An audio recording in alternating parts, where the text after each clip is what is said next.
ভুলে যাওয়াও আল্লাহ সুবহানাহু ওয়া তাআলার এক বিশেষ নিয়ামত।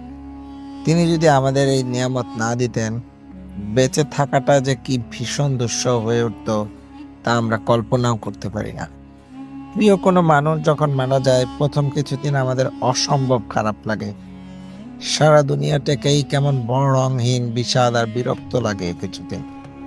কিন্তু সময় যত গড়ায়, আমরা আস্তে আস্তে সেই শোক আর ক্ষতটা সেরে উঠি। সময়ের সাথে সাথে প্রিয় মানুষের স্মৃতিগুলো ধূসর হতে থাকে আমাদের মানসপটে।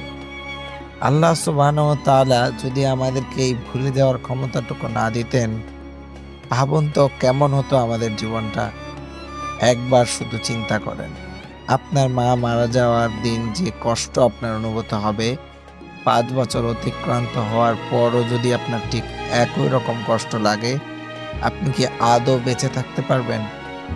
আবার ভবিষ্যৎ না জানাও এরকম নিয়ামত। ধরুন, আজ রাতে যদি কোনোভাবে আপনি জেনে যান যে আপনার ফুটফুটে সন্তানটা আগামী বছরের ঠিক আজকের দিনটায় মারা যাবে, আপনার দ্বারা কি সম্ভব হবে আজ থেকে স্বাভাবিক জীবনযাপন করে যাওয়া? আপনি কি খেতে পারবেন ঠিকমতো, ঘুমোতে পারবেন এই ভবিষ্যৎ জেনে নিয়ে? আল্লাহ সুবহানাহু ওয়া তাআলা নির্ধারিত প্রত্যেকটা বিষয় এমনই হিকমাপূর্ণ। তিনি যখন বান্দাকে কোনো কিছু দেন না বা জানান না, সেটা বান্দার কল্যাণের জন্য।